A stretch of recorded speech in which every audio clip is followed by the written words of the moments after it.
अतः 29वां अध्याय। राजा पृथु ने कहा, हे नारद जी, आप वेद शास्त्र तथा पुराणों के ज्ञाता हैं, सो कृपा करके ये बताइए कि किस देवता की कितनी कितनी परिक्रमा करनी चाहिए तथा उनका क्या फल प्राप्त होता है।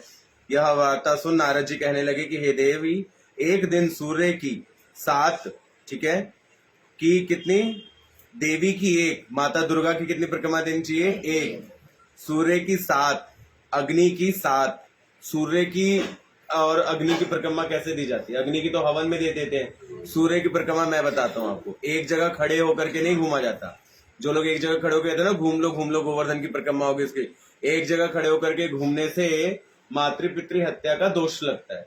इसलिए जहां हम सूर्य को अर्घ्य अर्पण करते हैं ना, सूर्य को जल देते हैं, तो जहां सूर्य का जल ऊपर से नीचे गिरता है उसी को सूर्य का प्रतीक मान के उसकी 7 परिक्रमा दी जाती है। एक जगह पे खड़े होकर गोल गोल कभी नहीं घूमना चाहिए किसी भी परिक्रमा में, ठीक है। तो सूर्य की 7, अग्नि की 7, गणेश जी की 3, शिव जी की आदि, पितरों की 3 अथवा 4 तथा भगवान विष्णु की 4 परिक्रमा होनी चाहिए। शिव जी की आदि, पितरों की 3 अथवा 4 तथा विष्णु भगवान की 4 परिक्रमा होनी चाहिए। इस संबंध में ब्रह्मा जी द्वारा गया एक इतिहास सुनो, जो कि बृहस्पति जी तथा इंद्र का संवाद है। व्यवस्थक मनवंतर में एक बार सब देवताओं सहित इंद्र ने बृहस्पति जी के पास जाकर उनसे पूछा कि हे गुरुदेव, ये कौन सा मनवंतर है। ब्रह्मा जी का 14वां मनवंतर, जब 14 बार ये सृष्टि बनी थी, 14वीं बार सृष्टि बनी थी, तब की बात हो रही है। हे गुरुदेव, ब्रह्म काल से पहले यह सृष्टि कैसी थी। ब्रह्म काल अर्थात 6वां मनवंतर कैसी थी, इंद्र आदि देवगण कैसे थे तथा उनका क्या काम था। यह सुन बृहस्पति जी कहने लगे, उस समय की बात तो यह भी नहीं जानते, क्योंकि उस काल को बीते अब तक 6 मनवंतर हो चुके हैं। मैंने कहा ना 6 मनवंतर हो चुके हैं, परंतु आपकी ही नगरी में एक सुधर्मा नाम वाला है, वह सब कुछ बता सकता है, अतएव उसके पास चलिए। तब इंद्र आदि सब देवी देवता के साथ लेकर के बृहस्पति जी सुधर्मा के पास आए। सुधर्मा ने गुरु जी सहित इंद्र आदि देवता का यथा विधि पूजन किया, वह आदर सत्कार किया। इंद्र सुधर्मा जी राज्य लक्ष्मी तथा वैभव देखकर दंग रह गए। फिर उनसे पूछने लगे, हे सुधर्मा, इतनी राज्य लक्ष्मी तथा वैभव तुम्हें कैसे मिली। सब साथ ही तुमने कौन सा ऐसा यज्ञ, दान व तपस्या किया है जिससे ब्रह्मकल्प से पहले से की बात भी तुम जानते हो। सुधर्मा ने कहा, हे इंद्र, जब 4 युग की 1000 चौकड़ी बीत जाती है, तब ब्रह्मा जी का एक दिन हो जाता है। उस एक दिन में 14वें मनु और इंद्र होते हैं। जब हम विष्णु लोक में थे, तब वहां पर रहते हमारे सामने इतने ब्रह्मा हो चुके हैं कि हम उनकी गणना कभी नहीं कर सकते। उसके बाद जब हम यहाँ स्वर्ग में आए और हमने जो भी इच्छा कर्म करके अपनी लंबी आयु पाई, उसका विवरण सुनो। पहले जन्म में मैं मांस भक्षी गिद्ध था।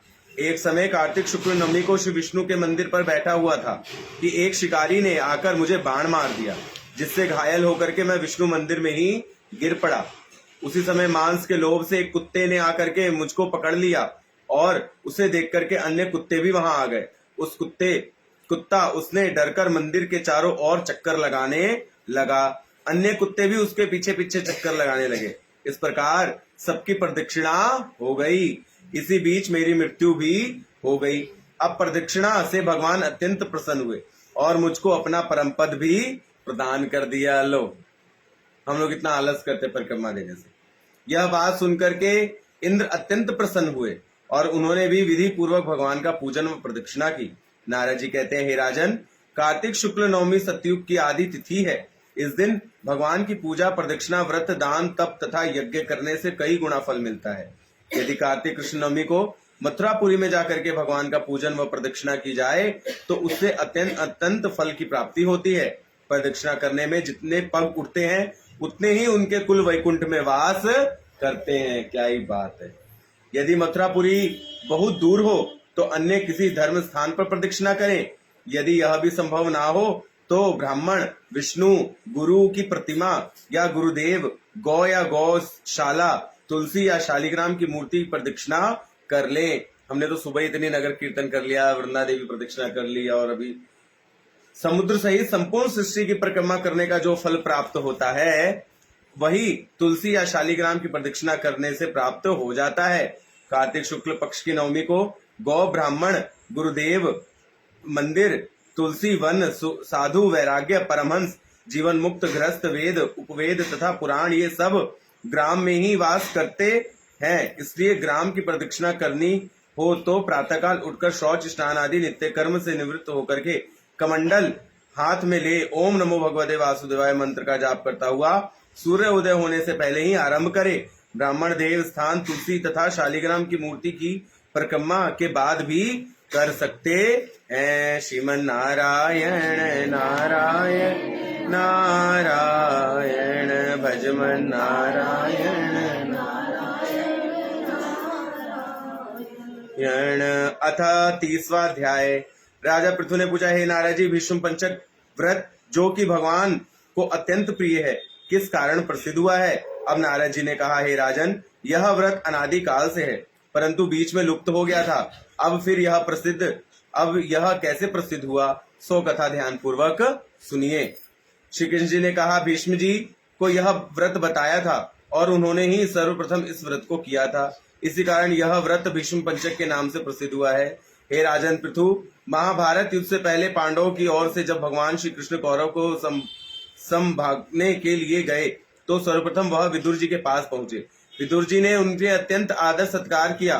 तत्पश्चात श्री कृष्ण जी भीष्म के जी के पास गए।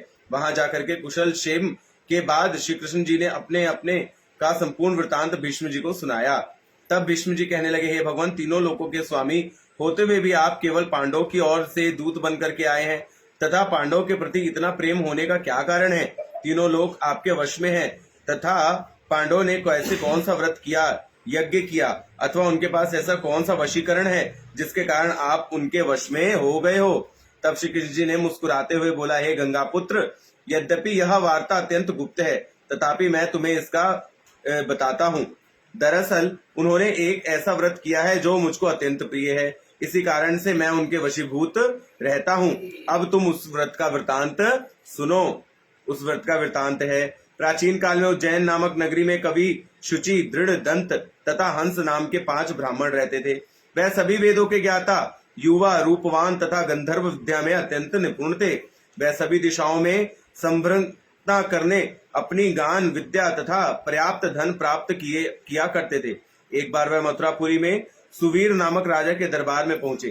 संगीत कला में निपुण होने के कारण उन्होंने राजसभा में इसका प्रदर्शन करने की इच्छा प्रकट की। वह 4 दिन उपवास तथा परम पवित्र यमुना जी में स्नान करते रहे। फिर उन्होंने किसी से राजा का संपूर्ण वृतांत सुना। उन्हें बताया कि राजा का कादम्बरी नामक अत्यंत सुंदर भोग पत्नी है। वह संगीत विद्या में निपुण, मधुर कंठी, नृत्य में अत्यंत प्रवीण, रूप लावण्य तथा यौवन से आदित्य है। यह प्रतिदिन राजा के सम्मुख एकांत में नृत्य तथा गायन करती है। यह सुन के 5 एक ऐसे स्थान में जाकर के खड़े हो गए जहां से कादम्बरी के नृत्य तथा कला का शब्द सुनाई पड़ता हो।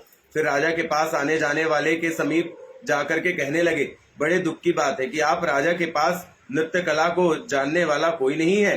वीणा में तार बराबर नहीं है, 2 तार ढेली है तथा बाजे पर नृत्य भी शुद्ध नहीं है। यह बात किसी ने जाकर के राजा को कह दी। राजा ने यह बात कादम्बरी का नृत्य हो रहा था उन 5 को बुलाया। वहां पहुंचकर उन्होंने राजा को आशीर्वाद दिया और बैठ गए। कादम्बरी ने उनको संगीत विद्या में अति निपुण जान करके विशेष नृत्य किया। जब उनके चक्र में ताल दिया तो उन्हें ब्राह्मणों ने उनको रोक दिया। उसने चक्र छोड़ा, यथा योग्य ताल दिया, मगर चक्र खंडित नहीं हुआ। कादम्बरी ने इस गुण और रूप माधुरी को देखकर 5 उसकी ओर मोहित हो गए। कादम्बरी भी उन 5 को देख करके मोहित होने लग गई। उसी रात्रि के समय गुप्त रूप से अनेक अपनी सहेली के साथ उन 5 पर यह संदेश भिजा दिया कि तुम में से एक प्रतिदिन नगरी से उत्तर की ओर यमुना नदी के तट के समीप लताओं से घिरे निर्जन अनंत नामक तीर्थ है, वहां पर मेरा पास आकर अपनी विद्या तथा गुण का प्रदर्शन करो। उस समय मैं भी अपनी वीणा तथा राग का कौशल दिखाऊंगी। भगवान कहते हैं, हे भीष्म, एक ब्रह्मचारी जो मेरा भक्त था दुष्ट संगति से बचने के लिए गांव से अत्यंत दूर रहता था। उन दिनों वह भी भीष्म पंचक व्रत करके देवालय में मेरी पूजा किया करता था। कार्तिक शुक्ल एकादशी के दिन उन संगीतज्ञ ब्राह्मणों में से कवि नामक का ब्राह्मण भी उस देवालय में आया। कादम्बरी भी वहां पहुंच गई। वहां मेरा भक्त ने जिस प्रकार मेरा पूजन किया, कवि नामक ब्राह्मण ने भी वैसे ही मेरा पूजन कर डाला। उसके बाद वीणा लेकर के गायन प्रारंभ किया। मेरा भक्त क्योंकि अपने मन पर विजय प्राप्त कर चुका था, इसी कारण गायन सुनकर उसे क्रोध नहीं आया। कादम्बरी और कवि समस्त रात्रि गायन व नृत्य करते रहे। प्रातःकाल मुनि को गोबर का आचमन करते देख कवि ने भी वैसे ही गोबर का आचमन कर लिया। इसके बाद कादम्बरी अपने महल चली गई और मुनि की संगति के कारण कवि के समस्त पाप दूर हो गए। अतः द्वादशी के दिन वह अपना समस्त द्रव्य दान करके विरक्त हो गया। दूसरे दिन शुचि आया।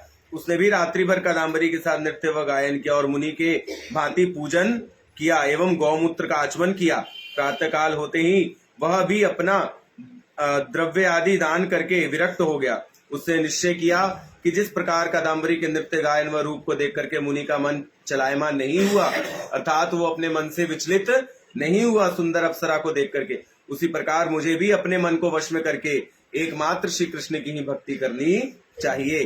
तीसरे दिन त्रयोदशी को दृढ़ नाम वाला ब्राह्मण कादम्बरी से मिलने आया और समस्त रात्रि नृत्य व गायन करने के बाद मुनि की ही भांति उसने भी गौ दुग्ध का आचमन किया और फिर विरक्त हो चला।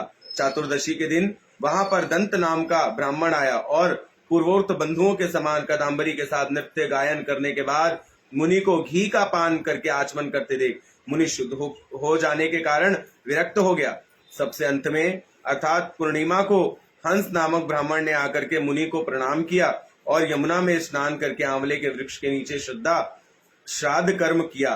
भगवान कहते हैं, हे भीष्म जी, कार्तिक मास में हमारा पूजन व दान पुण्य करने से करोड़ों यज्ञों के समान फल प्राप्त होता है। अतएव हंस नाम का ब्राह्मण सत्संग पूजन तथा मुनि के बचे दही का पान करके विरक्त हो गया और अपने समस्त धन आदि दान करके तीर्थ यात्रा को चला गया। उधर राजा ने नित्य प्रति रात्रि में कादम्बरी के मंदिर में जाने का समाचार पाकर उसे महल में बंद कर दिया, जिससे वह मंदिर में न जा सकी। कार्तिक मास में हमारे सामने नृत्य गायन करने के कारण वह कादम्बरी अगले जन्म में द्रौपदी हुई तथा हंस नाम वाला ब्राह्मण आंवले के वृक्ष के नीचे श्राद्ध आदि करने से युधिष्ठिर हुआ।